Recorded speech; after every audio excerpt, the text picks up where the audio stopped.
আমাদের এই আলোচনার প্রথম পর্বে আমরা বলছি যে সৃষ্টিকর্তার সমস্যার সমাধান যার হয়েছে তার সকল সমস্যার সমাধান হয়েছে, আর সৃষ্টিকর্তার সমস্যার সমাধান যার হয়নি, যে সৃষ্টিকর্তা চেনে না, তার কোনো সমস্যার সমাধানই হয়নি।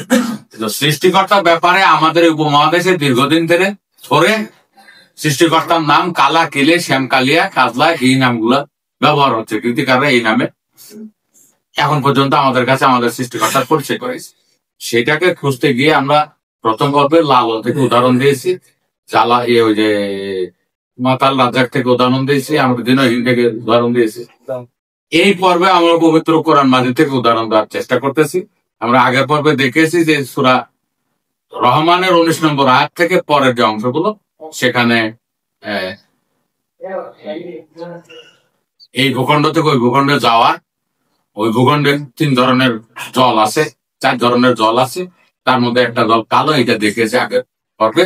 এই পর্বে আমরা দেখাচ্ছি সূরা নূহ 71 নম্বর সূরা নূহ এর 13 নম্বর আয়াত। সেই আয়াতে এখানে পরিষ্কার লেখা আছে, মা লাকুম লা তারজুনা লিল্লাহি ওয়াকার, তোমাদের কি, বাংলা অর্থ হলো তোমাদের কি হলো যে তোমরা কাল সে কায়তে ফিরছো না। তো এই ওয়াকার শব্দটা এখানে কিভাবে এলো? কার শব্দের অর্থ হলো সরাসরি আলকাতরা, আর ওয়াকার এই ওয়াটার পরে এখানে যুক্ত হয়েছে। কারা? যারা সংকলন, সংযোজন, বিয়োজন, সূরার নাম্বার, আয়াতের নাম্বার, বিরাম চিহ্ন, আর যেটা থেকে বলে ওয়াক্ফ চিহ্ন, ওয়াক্ফ করা মানে থামা, আর বাংলায় বলে এটা বিরাম চিহ্ন, এগুলো যারা বসাইছে, জের জবর যারা বসাইছে, পারা যারা ভাগ করছে, মন্দির যারা ভাগ করছে, এরা হলো এডিটর, এরা হলো সংকলনকারী। এরা এই জায়গাটা না বুঝতে পেরে ওয়াটা বসাইছে। আমরা যদি বলি মা লাকুম লা তারজুনা লিল্লাহি কার, তোমরা কেন কালসে কাইতে ফিরছো না, ওয়াটা হজব থাক, ওয়াটা উজ্জ্ব থাক, ওয়াটা সাইলেন্ট করা থাক, তাহলে হয়ে যায় না। যখনই ওয়াটা সাইলেন্ট করা নাই তখন হয়েছে ওয়াকার। আর ওয়াকার শব্দের অর্থ ওই যে নিচে লেখা আছে, সম্মান, মর্যাদা, প্রভুত্ব, নির্বাসন, একাকিত্ব, মহাকর্ষ, শিষ্টাচার, শ্রদ্ধা আছে এগুলা। আর কার শব্দের অর্থ লেখা আছে, শিলাযুগ, আলকাতরা, দাহ্য খনিজ পদার্থ বিশেষ, পেট্রোলিয়াম থেকে পাওয়া পিস, ঈষৎ চটচটে পদার্থ। এটা হলো কি ভিটামিন, তার, পিস, এই শব্দগুলো এখানে লেখা আছে। আরবিতে লেখা আছে কি, আর এইখানে গিয়ে ব্যাখ্যার ভিতরে বলা আছে, এই যে কোন বইয়ের ভিতরে যদি তোমরা অক্ষরের বয়ের সাথে 2টা জফালা না, এই যে চিহ্নটা দেখছো, বয়ের পরে 2টা জফালা, এটা হলো ব্যাখ্যা, ব্যাখ্যার সংক্ষিপ্ত রূপ ব্যাখ্যা। ঠিক আছে, 2টা জফালা, এটা নিচে সংক্ষিপ্ত রূপ হলো বয়ের পরে 2টা জফালা, এটা ব্যাখ্যা। তো ব্যাখ্যা বলছে যে আরবি কার পরিভাষাটির পূর্বরূপ ছিল কি, কফ ইয়া র। আরবি কার হতে কারা হয়েছে, এই যে বর্তমান যে কারা, স্বরবিজ্ঞানে একে বলা হয় মেলানিন। মেলানিন হলো মানুষের চামড়ার নিচে প্রাপ্ত কালচে বর্ণের একটা পদার্থ, এটা দেখতে কালো। মেলানিন হলো মানুষের বা প্রাণীর চোখ, চুল ও ত্বকের রং নির্ধারণ করে। সূর্য রশ্মি কনভার্ট হয়ে মেলানিনে রূপান্তর হয়, সূর্য রশ্মি রূপান্তর হয়ে মেলানিন সৃষ্টি হয় মানবদের।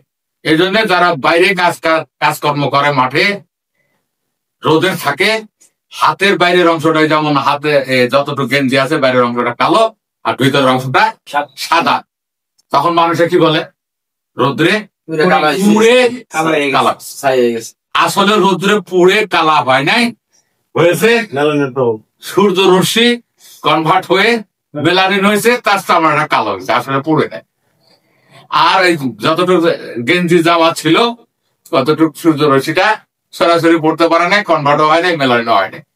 এতে কি বোঝা গেল যে সূর্য রশ্মি থেকে মানব দেহে মেলানিন উৎপন্ন হয়। এটার প্রমাণ কি? প্রমাণ হলো নিরীক্ষ রেখার মাঝখান দিয়া, এখন ওই যে ভূগোলকটা লাগবে, তারপরে আমি এখানে আরেকটা ভূগোলক বার করি। এই ভূগোলকের এই যে মাঝখান বরাবর যে কাল্পনিক রেখা আছে, এই কাল্পনিক রেখার নাম হলো নিরীক্ষ রেখা। দেখা যায় এই কাল্পনিক রেখার নাম হলো নিরীক্ষ রেখা। এই নিরীক্ষ রেখার উত্তরে 3.5 ডিগ্রি আর দক্ষিণে 3.5 ডিগ্রি হলো গ্রীষ্মমণ্ডল। হ্যাঁ, গ্রীষ্মমণ্ডল। এরপরে নাতিশীতোষ্ণ মণ্ডল, এরপরে হলো মেরু অঞ্চল বা শীত মণ্ডল, শীত অঞ্চল, শীত প্রধান অঞ্চল। আমাদের কথা হলো এই কাল্পনিক রেখা নিরীক্ষ রেখা 3.5 ডিগ্রি উত্তর এবং 3.5 ডিগ্রি দক্ষিণ, কত হলো 47 ডিগ্রি। এই 47 ডিগ্রির ভিতরে সূর্যের রশ্মিটা লম্ব ভাবে পতিত হয়। লম্ব ভাবে পতিত হলে সূর্য রশ্মিটা থাকে অত্যন্ত তীক্ষ্ণ গরম। এই অঞ্চলের মানুষ, পশু পাখি কারণের কারণ। আদারওয়াইজ দক্ষিণ মেরুতে যখন যাব, শিয়ালও সাদা, ভল্লুকও সাদা, কুকুরও সাদা, মানুষও সাদা, চুলও সাদা, গরুও সাদা, বক তো সাদাই। উত্তর মেরু এবং দক্ষিণ মেরুর সকল প্রাণী প্রায় সাদা, কালো প্রাণী নেই। দু একটা প্রাণী থাকতে পারে ভিন্ন কথা, অধিকাংশ প্রাণী সাদা। কারণ সূর্য রশ্মি পতিত হয় না, আর কালচে রঞ্জক পদার্থ দেহে সৃষ্টি হয়, তাই সাদা। আর এই নিরীক্ষী অঞ্চলে সূর্য রশ্মি সরাসরি লম্ব ভাবে পতিত হয়, আর সেটা কনভার্ট হয়ে মেলানিন কালচে পদার্থ সৃষ্টি। তাহলে আমাদের এই অঞ্চলের লোক কালো হওয়ার কারণ কি? মেলানিন। কালো হওয়ার কারণ কি? এরপরে আফ্রিকার লোক কালো হওয়ার কারণ কি? মেলানিন। আর মেরু অঞ্চলের লোক সাদা হওয়ার কারণ মেলানিন নাই। যার শরীরে মেলানিনের পরিমাণ যত বেশি, ওই প্রাণী বা ওই লোকটা দেখতে তত কালো। আর যে মানুষটা দেখতে যত কালো, তার শরীরে চর্মরোগ একেবারেই নেই। চর্মরোগ হয় না কালো লোকের চামড়ায়, চর্মরোগ প্রায় হয় না। ফর্সা লোকের চামড়ায় চর্মরোগ হয় বেশি। তাহলে বোঝা গেল মেলানিন একটা ভালো উপকারী পদার্থ। এইটা পাওয়া যায় মানব দেহে। এটা আমি বললাম, এই এটা কি আমার কথা? এটা হলো ডিকশনারি, বহু আগে করছে। এটা সারা পৃথিবী ব্যাপী চলে, বাংলা ভাষার মধ্যে বা ইংলিশ থেকে বাংলা করার মতো এই ডিকশনারি। তাহলে মেলানিন হলো মানুষের এবং প্রাণীর ত্বক ও চুলে প্রাপ্ত কালচে বাদামি রঞ্জক পদার্থ। আর এইটাকে গুগল কি বলে? মেলানিন হলো একটি প্রাকৃতিক রঞ্জক বা পিগমেন্ট, যা আমাদের ত্বক, চুল ও চোখের রং নির্ধারণ করে।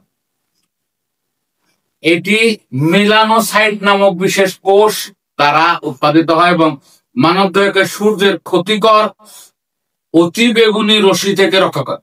মেলানিনের পরিমাণ জেনেটিক্স এবং সূর্যের সংস্পর্শের উপর নির্ভর করে। সূর্যের আলো যে এলাকায় যত বেশি হবে, লম্বভাবে পতিত হবে, সে এলাকায় মেলানিন উৎপন্ন হবে বেশি। আর যে এলাকায় তির্যক ভাবে পড়বে, বাঁকা ভাবে পড়বে, ওই এলাকায় উৎপন্ন হবে কম। তাই ওই এলাকার লোক হবে সাদা, ওই এলাকার সব কিছু হবে সাদা। আর এর ভিন্ন ভিন্ন রূপ, যেমন ইউমেলানিন ও ফিউমেলানিন ত্বক, চুল ও চোখের নির্দিষ্ট রঙের জন্য দায়ী। এবং এই মেলানিনের যে স্ট্রাকচারটা ডান পারে দেখা যায়, যে মেলানিনের স্ট্রাকচারটা কেমন। এই যে মেলানিনকে আমরা যদি দেহ থেকে বের করি, দেহ থেকে উদ্ঘাটন করার পর এটা ল্যাবরেটরিতে নিয়ে যায়, টেস্ট করি, তাহলে এই স্ট্রাকচারটা পাওয়া, কোষের স্ট্রাকচারটা এরকম মেলানিন। এটাও দেখা গেল, বোঝা গেল মেলানিন কোথায় পাওয়া যায়? মানব দেহে। দেখতে কেমন? কালো।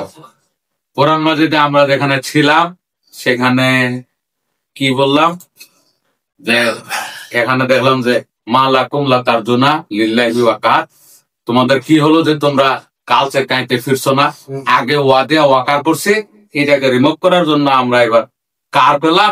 এইখানে গিয়ে দেখলাম যে কার বহু বচনে কারা হয়েছে। দয়া করে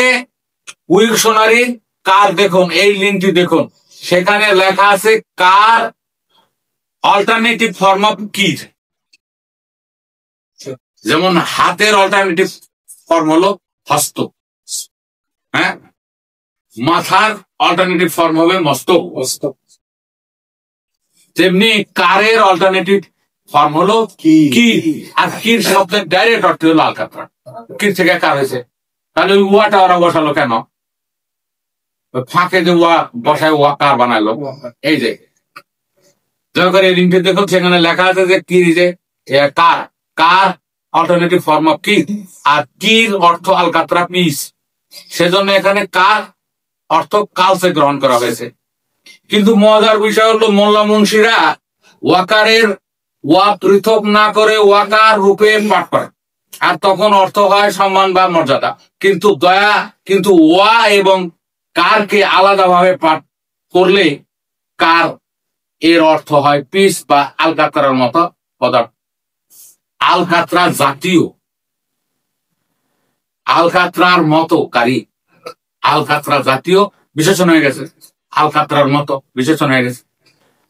তাহলে আমরা এই শব্দ কালো শব্দটা পবিত্র কোরআন মাজিদে দুটো আয়াত দ্বারা দেখালাম। সূরা ফাতিরের 27 নম্বর আয়াত খসখসে কালো সুদ, আর এখানে দেখালাম কার, সূরা 71 নম্বর সূরা নূহ আয়াত নম্বর 13। এখানে দেখালাম আমরা কার, আর ওখানে দেখাইছে সুদ। এই যে অকার শেষের শব্দটা দেখা যায়, শেষের শব্দটা এই যে অকার, ওয়াটা বাদ দিলে কার, আর কার এসছে কির থেকে। কে বা কারা এখানে ওয়া বসায় ওয়াকার বানায় দিছে, যার কারণে অর্থটাই চেঞ্জ হয়ে গেছে। আমরা তো সবগুলা নিব না অর্থ করতে গেলে, কিছু তো অলঙ্কার আর কিছু সাধারণ ক্রিয়াপদ তো আছে। লালন সাহেবের বাণীতে, আমাদের বাণীতে যেই বাণী লেখুক ক্রিয়াপদ আর কিছু অলঙ্কার এগুলো তো থাকবেই, এগুলো তো তত গ্রহণযোগ্য না, মূল শব্দটাই তো গ্রহণযোগ্য। আমরা এখানে মূল কাঠটা নিব। তাহলে বোঝা গেল যে সৃষ্টিকর্তা আমাদের দেহে কালো বর্ণে থাকে, তাই কালা, কেলে, শের, কালিয়া, কাজলা বলে আমাদের উপমহাদেশে ডাকা হওয়া। মোটামুটি ক্লিয়ার করতে পারছি? পাঁচ ধরনের সৃষ্টিকর্তা একটা ফর্ম আমরা আজকে মোটামুটি প্রামাণ্য ভাবে ক্লিয়ার করলাম। সৃষ্টিকর্তার 5টা ফরম্যাটের, 5টা রূপের, 5টা অবস্থানের একটা আমরা সংক্ষিপ্ত আলোচনা করেছি।